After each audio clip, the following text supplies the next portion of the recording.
Your no is a fortress, reclaiming sovereignty over your body and your story. Recently had the honor of sitting down with Sasha R. Shillingford, an emerging literary novelist from Dominica, whose work is quietly revolutionizing how we think about women's interior lives, desire, boundaries, and embodied knowing. Sasha is not just a writer, she is a hospice volunteer who sits with people at the threshold of life, bearing witness to their final breaths, their final truths. And in that sacred space, she has learned something most of us spend our entire lives running from, that every woman matters, that no one is more important than another, that we are all made of the same atoms as a grain of sand, and one day we all return to that same earth. That understanding, that radical equality, has shaped how Sasha writes about love, dignity, autonomy, and self worth. Her debut novel, Requited Love, explores devotion, identity, and spiritual sensuality, inviting women to consider intimacy not as something we perform or surrender, but as something we consciously choose on our own terms. Today, I want to share the insights from our conversation with you because what Sasha reminded me of is something we all need to hear, especially those of us who have spent years in survival mode carrying everyone else's comfort on our backs. Here is the truth Sasha wants you to walk away with today. Your no is complete and unquestionable. You do not owe softness, explanations, or disclaimers to make your boundary valid. A whispered no, a slurred no, a texted no, a no, wrapped in nervous laughter, all of it is a fortress, not an opening. Your humanity is not up for negotiation. Let me say that again for the women in the back, the ones who were taught that politeness is more important than safety. Your no is a fortress, not a suggestion, not a negotiation, not an invitation to convince you otherwise. Many of us, especially Black women, were trained to be nice, to minimize our needs so others feel comfortable. That conditioning makes us second guess ourselves, over explain, and shrink our truth. We apologize for taking up space. We soften our boundaries so someone else doesn't have to feel the sting of rejection. We perform emotional labor for people who wouldn't cross the street to protect us. Sasha's message is clear. Politeness must never cost you your safety, dignity, or sovereignty. You are not required to dim your clarity so someone else can maintain their illusion of themselves as a good guy.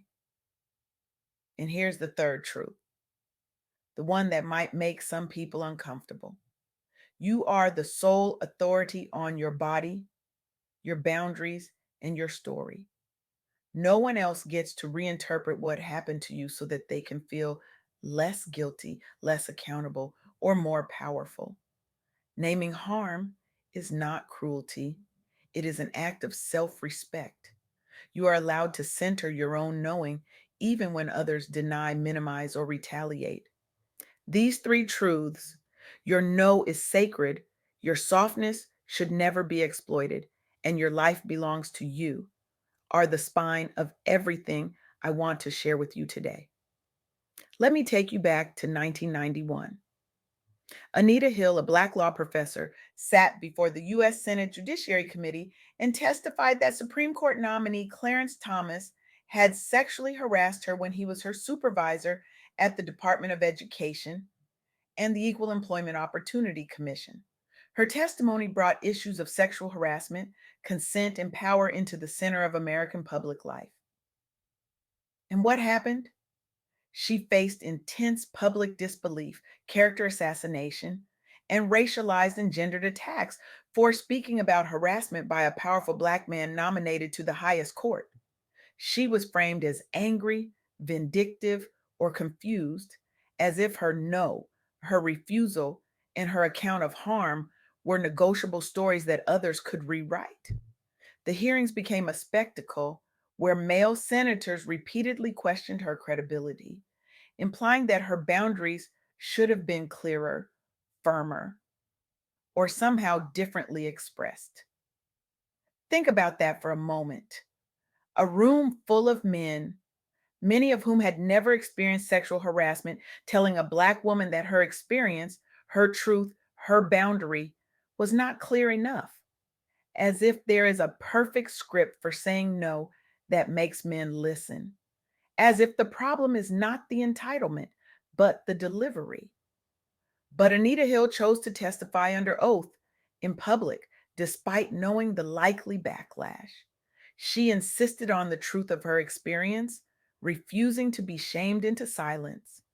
And in the years following, she continued to work on issues of gender violence, racial justice, and workplace harassment, using her story to advocate systemic change. The hearings helped catalyze a national conversation about sexual harassment and power in the workplace, particularly around women's right to say no to unwanted sexual conduct.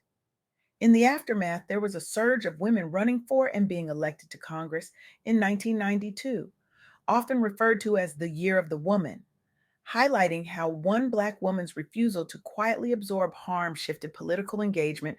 One woman, one testimony, one refusal to be silent, and the world shifted. Anita Hill's story underscores that naming harm is not pettiness, it is a claim to dignity and autonomy, even when institutions try to make you regret speaking.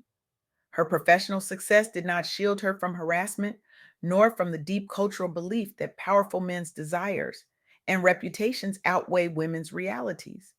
Her decision to testify was not just about one man, it was about refusing to continue a pattern where women silently bear the weight of male entitlement. Now let's talk about Tarana Burke. Long before hashtags, long before Hollywood, long before celebrities made it trendy, Tarana Burke, a Black woman and longtime organizer, founded the Me Too movement in 2006 to support Black girls and women who had survived sexual violence.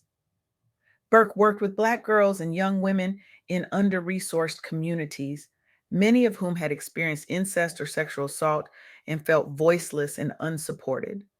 Mainstream culture often treated sexual violence as isolated incidents or misunderstandings, echoing the idea that women's no is somehow unclear or negotiable. Burke developed Me Too as a community based healing, storytelling, and organizing framework, not just a slogan.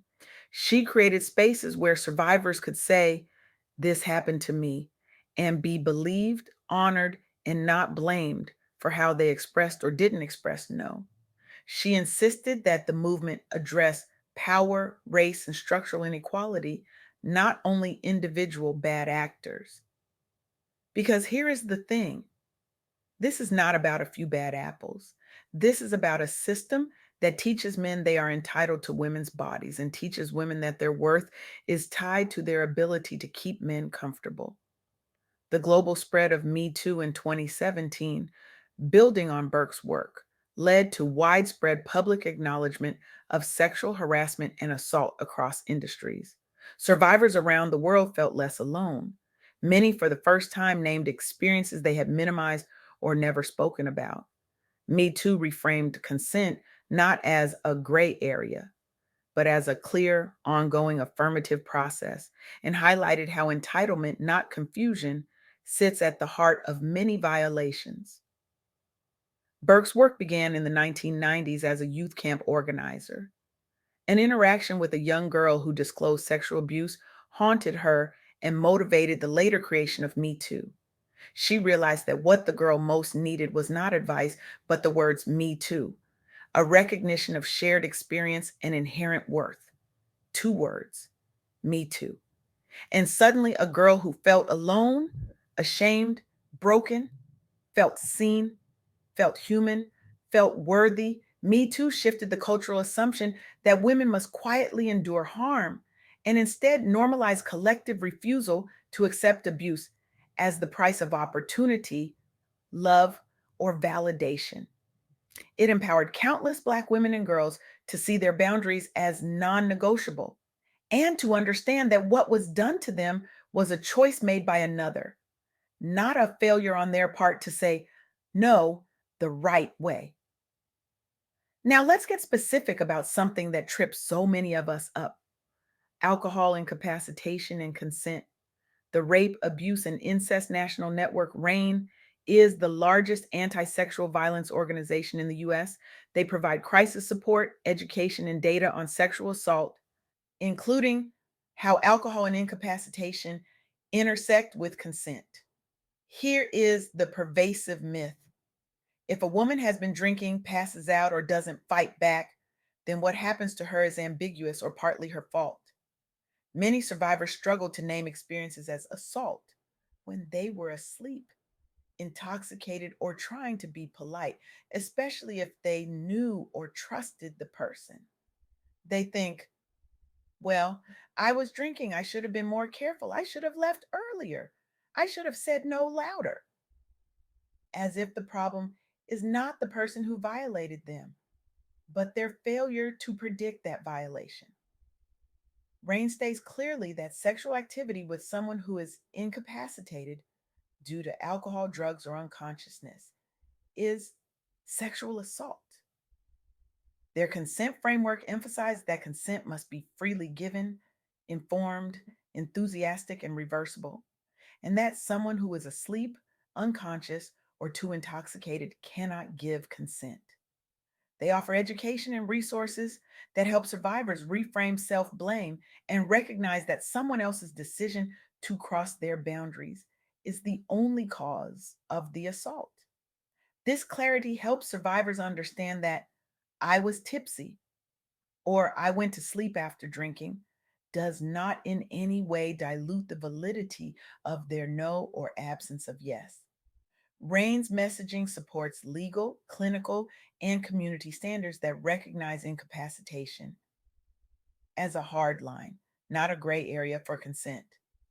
RAINN was founded in 1994 and operates the National Sexual Assault Hotline in the US, providing confidential support via phone and online chat.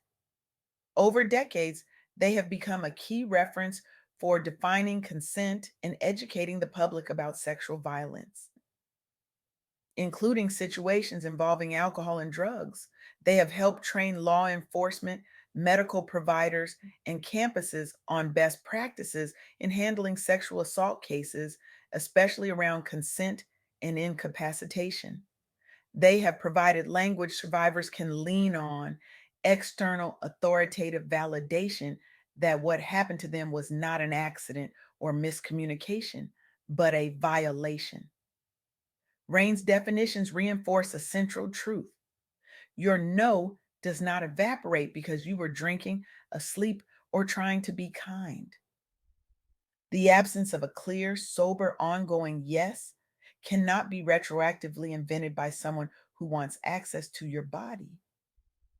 So, what does all of this mean for you, for us, for the women listening who are tired of carrying everyone else's comfort? Sasha wants you to take one concrete act of boundary clarity in your life within the next week. That might look like saying a clean, unpadded no to something you do not want without over explaining or apologizing. It might look like writing down your non negotiables around intimacy, what you need emotionally, spiritually, physically, so that you are clear before anyone else. What it is, it might look like telling at least one trusted person, "My no is a fortress, and I am practicing honoring it without shrinking." For those who have violated someone's boundaries, even in small ways, Sasha wants you to practice radical accountability. Reach out only if safe and appropriate. Name what you did without deflection and accept that forgiveness is not owed to you. This is your soft girl era. This is the sacred pause you have been waiting for. This is not a trend, it is a lifestyle rebellion. A deep exhale from the Superwoman script.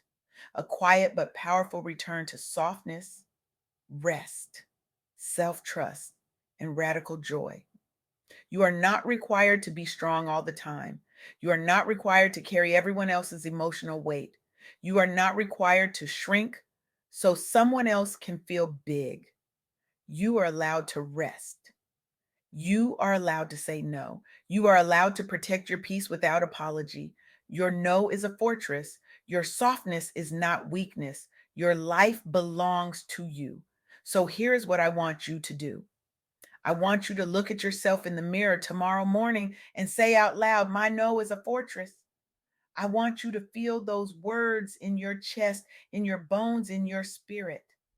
I want you to practice saying no without explanation, without apology, without softening it for someone else's comfort. I want you to write down one boundary you have been too afraid to set, and I want you to set it this week and not next month, not when you feel ready, this week. Because the world does not need you to be smaller. The world needs you to be whole. The world needs you to be clear. The world needs you to be free. Walk in that truth today and every day after.